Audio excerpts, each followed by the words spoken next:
dia sadar. Kenapa ada banyak orang? Oh, ya ampun. Zara, kamu sadar? Gimana perasaanmu? Aku baik-baik saja. Sebenarnya aku merasa sangat rileks sih, seolah seluruh tubuhku sudah dibersihkan. Cuma saja wajahku sedikit sakit.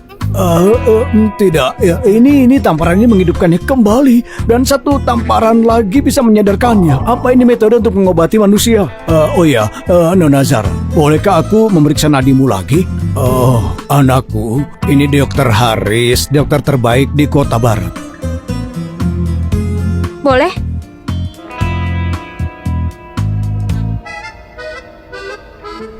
Hah? Detak jantung seperti genderang, raga murni kembali. Zara, kau tidak cuma sadar, kau sudah pulih sepenuhnya. Bagaimana kau melakukannya? Iya, Dokter William. Kenapa 2 tamparan bisa menghidupkannya kembali? Ini terlalu ajaib. Seperti sebelumnya yang kukatakan, dia tanpa sengaja memakan makanan semacam rumput yang tersangkut. Itu sebabnya pingsan seperti mati. Cuma diperlukan menekan filternya untuk mengatur energinya dan 2 tamparan untuk memuntahkan apa yang tersangkut di tenggorokannya, dan dia baik-baik saja. Kalau aku tidak salah, yang tersangkut di tenggorokannya seharusnya rumput nafas kura-kura. Rumput nafas kura-kura?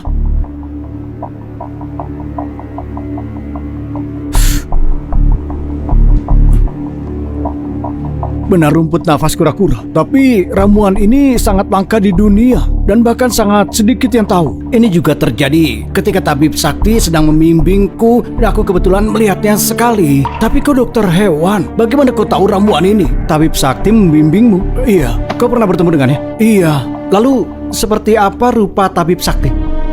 Tabib sakti, dia punya sikap yang abadi, datang dan pergi tanpa jejak.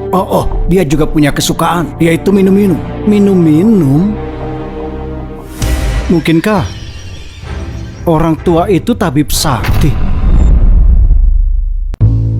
Tidak, orang itu cuma seorang pemabuk. Tidak ada sedikit pun sikap dan wibawa seorang abadi. Lagi pula kalau dia benar-benar tabib sakti, kemampuannya harusnya tidak seburuk itu, bahkan tidak sebaik aku. Jangan bicara omong kosong tidak berguna. Ayam ini jelas kelebihan api meridianati, penyumbatan empedu, menyebabkan osteoporosis. Dengan pukulan palumu itu, kau retakkan tulang kakinya. Terus mau periksa apanya? Tidak ada hubungannya dengan tulang. Velo ini saat dia berjalan tadi, matanya bingung, kepala berat, kaki ringan. Ini jelas karena makan kacang kering, terus minum air sampai perutnya kembung. Dengan pukulan paluku ini, aku pecahkan kacang di perutnya. Tidak cuma membahayakan tulang, malah menyelamatkannya. Menyelamatkan apanya? Jangan berdebat denganku. Aku dokter yang terhormat. Dokter hewan. Dokter hewan terhormat. Kalau aku tidak bisa kenali ini, apa gunanya aku di bidang ini?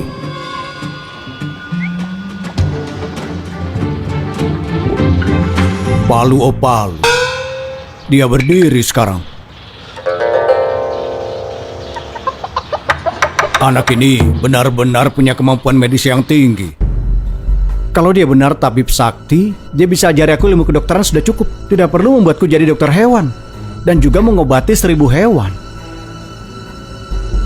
Tuan, kau baru saja belum menjawab pertanyaanku. Oh, tentang domba yang kuselamatkan sebelumnya, dia juga tanpa sengaja menelan benda ini. Itu cuma ramuan biasa. Tidak peduli seberapa langka, pasti pernah ada yang melihatnya. Kalau tidak, bagaimana namanya ditentukan? Jadi begitu ya. Ibu, ayah, maksud kalian, ketika aku sakit parah dan mendekati ajal, bahkan dokter terbaik Saika nggak bisa menyelamatkanku. Sebaliknya, seorang dokter hewan yang menyembuhkanku. Dan tujuan awal dokter hewan itu bukan untuk mengobatiku, tapi untuk mengobati anjingku. Aku cuma sebuah renungan. Ini. Apa yang kau katakan agak kasar, tapi itu kenyataan. Jangan marah, dokter hewan agung itu nggak bermaksud kamu lebih buruk dari anjing, melainkan ibu, jangan khawatir. Aku nggak marah, aku cuma merasa aneh. Secara logika, menurut semua penalaran, kondisiku harusnya cuma bisa disembuhkan oleh tabib sakti. Mungkinkah dokter hewan agung ini tabib sakti? Apa mungkin dokter hewan agung ini tabib sakti? Nona Zara, dari mana kau mendapatkan ramuan ini? Dan bagaimana kau menelannya dan membuatnya tersangkut? Ramuan ini, Tuan, anggurmu. Terima kasih. Nona muda ini baik sekali, membawakanku anggur setiap hari. Aku benar-benar diberkati. Nona muda, kau sangat manis. Apa kau punya pacar? Kalau tidak, aku kenalkan seseorang padamu. Ini lihat. ini muridku sangat tampan. Bagaimana? Meskipun aku nggak punya pacar, aku sudah dijodohkan. Gak ada cara untuk melarikan diri kecuali aku mati. Anak muda, kenapa bicara soal mati? Kalau ada siapapun yang memaksamu, ambil ini minum sekaligus. Aku jamin kau lolos. Terima kasih, Pak Tua. Kenapa berterima kasih? Kau datang setiap hari membawakanku anggur. Dan itu adalah berkahku. Aku sangat bersyukur. Tapi kalau itu masih tidak berhasil, bilang saja kau istri dari penerus tabib sakti. Aku jamin tidak ada yang berani menyentuhmu. Jangan dibahas sekarang. Baiklah kalau begitu. Oh, baiklah kalau begitu.